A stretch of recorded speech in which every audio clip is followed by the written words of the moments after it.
corre caballito, vamos a Belén, a ver a María y al niño también. Hermanos, qué alegría estar otra vez en tiempo de Adviento, tiempo de espera y de búsqueda del Señor.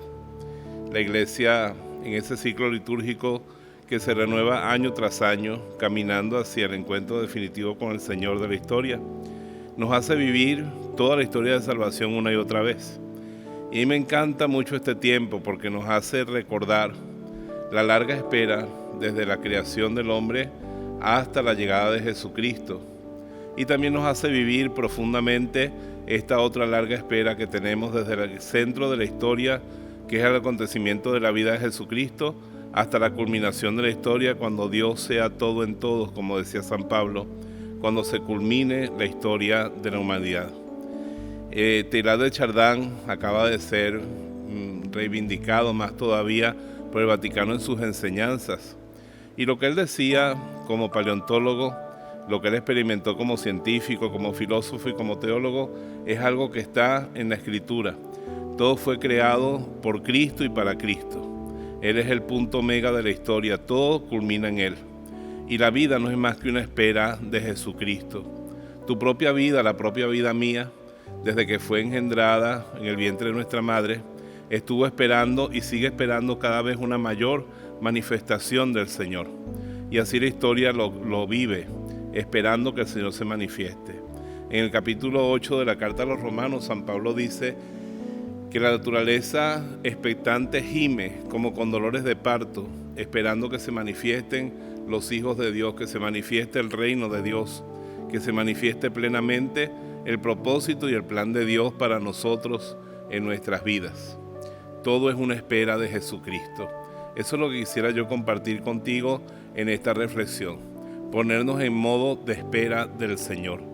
Y realmente nuestra propia naturaleza lo dice, nada nos sacia. Hay una canción muy bella que yo escucho desde cuando entré en el seminario en mis años mozos, decía, con sed de eternidad hemos nacido. Y esa sed de eternidad no se saciará hasta que estemos en esa eternidad con Dios. Porque el ser humano tiene mucho de la naturaleza física, es un animalito. Tú y yo somos dos monitos que no tenemos mucho pelo. Somos monos débiles y pequeños. Somos animalitos. Al mismo tiempo tenemos la capacidad de razonar. Pero Dios ha puesto en nosotros una semilla de eternidad, de ser familia de Él, de vivir en el plano de Dios. Y por eso, como decía San Agustín, nada nos sacie, no nos puede saciar hasta que podamos reposar plenamente en el Señor, en la vida eterna. No solamente en nuestro espíritu, sino también incluso con nuestra carne resucitada. Los salmos nos hablan de esa sed de Dios. Hay un salmo precioso que expresa esa sed. Los hebreos tenían que caminar desde sus sitios de vida hacia Jerusalén y en ese camino, en ese peregrinar, experimentaban el anhelo de llegar a la ciudad santa, de ver la casa de Dios. Y esos salmos han quedado allí como expresión de esa sed existencial del hombre por el encuentro con Dios que lo llena todo. En estos días andaba predicando por allí y me encontraba con un hombre que era realmente exitoso. Tenía una buena pareja que no era la suya. No era la suya, no era su mujer legítima ante Dios, pero era una persona buena que lo acompañaba y lo hacía feliz. Tenía todos los lujos que quería, en su trabajo le iba bien, tenía alcohol, tenía cigarrillos, tenía todas esas cosas que puede anhelar un hombre en una sociedad del primer mundo. Pero de repente tuvo un encuentro con Jesucristo y se dio cuenta de que ese encuentro con el reino de Dios, con las cosas del Señor, tenía un sabor que él nunca había experimentado, una plenitud que él nunca había sentido. Y se atrevió a hacer una de esas cosas que yo llamo oraciones valientes. La oración valiente significó que esta mujer lo abandonara.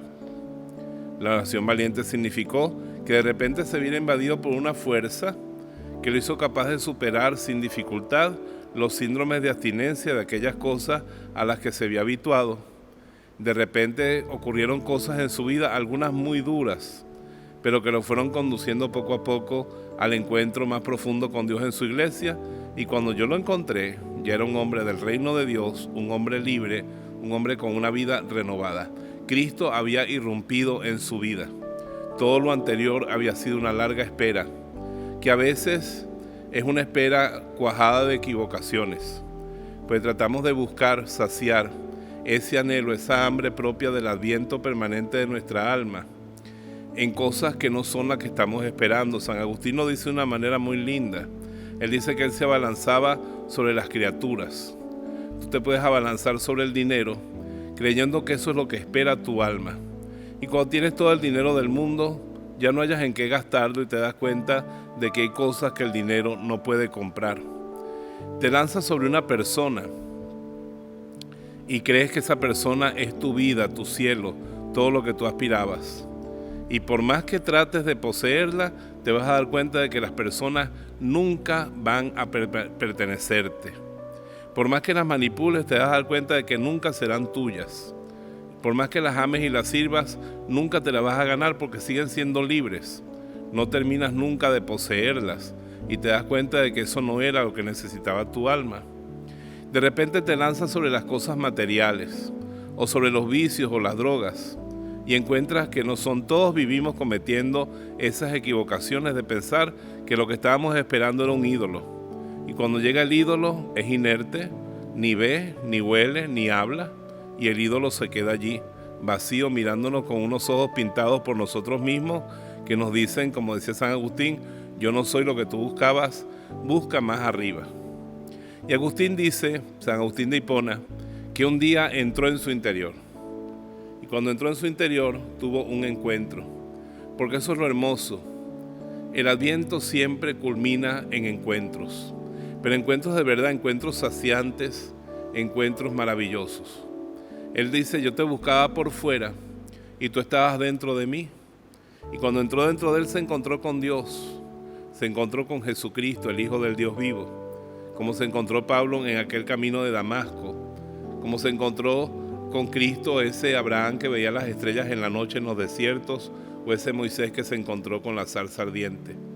Y cuando te encuentras con Jesucristo, todo en tu vida adquiere sentido y tú te sientes saciado.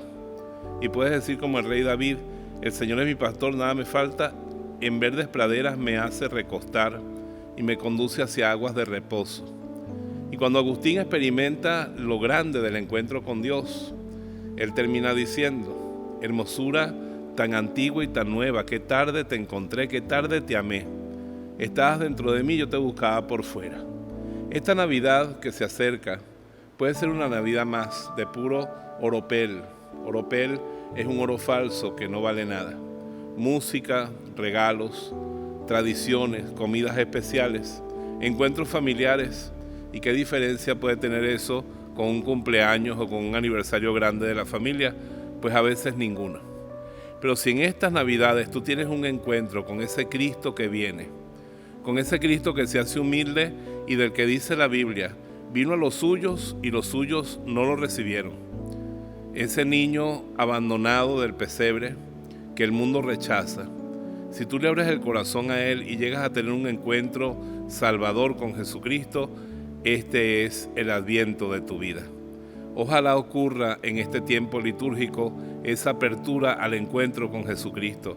Desafíalo. Yo te invito a que lo desafíes. Él no va a llegar a ti por una enseñanza simpática que yo te dé, con una palabra atractiva y a lo mejor con un chiste muy agradable. Así no va a llegar a ti. Él va a llegar a ti personalmente. Por eso yo te digo, si tú te sientes vacío, si tú te sientes con hambre espiritual, si tú sientes que las cosas te han decepcionado, si tú estás, como dice Jesús, cansado y agobiado, rétalo, desafíalo. Dile, yo escuché a un cura gordo en un canal de YouTube o un canal de televisión o vi ese programa, no sé por dónde me llegó, y él dijo que uno a ti podía desafiarte. Ven y preséntate en mi vida y yo quiero que tú me hables y yo quiero que tú te presentes porque te aseguro que Jesucristo se va a presentar. Él dice, yo estoy a la puerta llamando. Si alguno me abre, entraré y cenaré con él. Detrás de la puerta que Jesús toca está tu adviento. Detrás de la puerta que Jesús toca está tu espera. Si tú abres la puerta, de seguro que Él va a entrar. Él también tiene un adviento, un anhelo de encontrarse contigo. Me encanta cuando Jesucristo antes de la última cena dice a los apóstoles: ardientemente he deseado compartir esta cena con ustedes. Cuando yo leo eso en el Evangelio de Juan, pienso que Dios tiene un ardiente deseo de encontrarse con nosotros. De hecho, en mi propio adviento personal, yo me alejé de Dios siendo un niño, y a los 16 años mi vida estaba sin sentido, y mi vida adquirió todo el sentido que tiene, y el momento más feliz de mi vida fue cuando mi adviento culminó a los 16 años, y escuché que en la iglesia leían el Evangelio, donde Cristo dice: yo vine a buscar y encontrar lo que se me había perdido. Él andaba en el adviento de la búsqueda, como el buen pastor que busca su oveja, la ovejita perdida, y yo estaba en el adviento del anhelo de ser encontrado. Cuando estas dos soledades se encuentran, es cuando nace la vida eterna. El encuentro con Jesucristo lo que puede producir en ti es vida eterna. Ya yo estoy en mi eternidad, sé que un día me voy a morir. Mi cuerpo se va a caer en el camino y después lo recuperaré. Pero mi vida eterna no va a empezar cuando me muera. Ahí va a entrar en otro nivel. Mi vida eterna comenzó cuando yo lo recibí a Él en mi vida, cuando nos encontramos. O sea que el adviento es un anhelo. Tú puedes ver en este momento en tu casa, si estás allá en tu casa, en tu trabajo, un enchufe vacío. Está lleno de energía. Está esperando darse a alguien. Y de repente tú conectas el cable en el enchufe y se hace la chispa maravillosa. Y comienzan a ocurrir cosas maravillosas. Así es el adviento.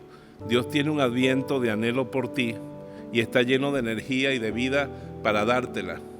Tú eres un ser muerto donde no se reflejan cosas grandes como un aparato apagado, en un adviento de encontrarte con el enchufe. Justamente quisiera ser la Navidad, quisiera ser la Pascua, quisiera ser ese día del Señor del que nos hablan las Escrituras, el momento en que tú te vuelves a encontrar con tu Dios, en que tú que fuiste expulsado del paraíso y vivías allá con el anhelo de volver, encuentras de repente que Cristo ha abierto la puerta para entrar de nuevo. Por eso Jesucristo, cuando comienza su ministerio en la tierra, comienza diciendo: dense la vuelta, vuélvanse, el reino de Dios ha llegado. Me parece a mí que cuando fuimos expulsados del paraíso, salimos a hacer un largo camino de alejamiento con Dios. Y cuando viene Cristo nos dice: vuelvan, que el reino de Dios se abrió de nuevo, la puerta está abierta otra vez. Una vez escuché un predicador diciendo que nosotros nos podemos alejar de Dios 100 pasos. Él va a caminar 99 porque nos anhela. Solamente está un paso, que es la vuelta. Por eso el adviento es tiempo de penitencia. No tan ruda como la de la Cuaresma, que es una penitencia dura para vencernos a nosotros mismos. Esta es una penitencia más de volverse, de anhelar, de ansiar al Señor. Que nuestro corazón en este adviento diga, como dice el rey David: como anhela la sierva herida, corrientes de agua, así mi alma te anhela, Señor. Tengo sed de Dios, del Dios vivo. Que Dios te dé mucha sed de esa agua viva. Ya volvemos.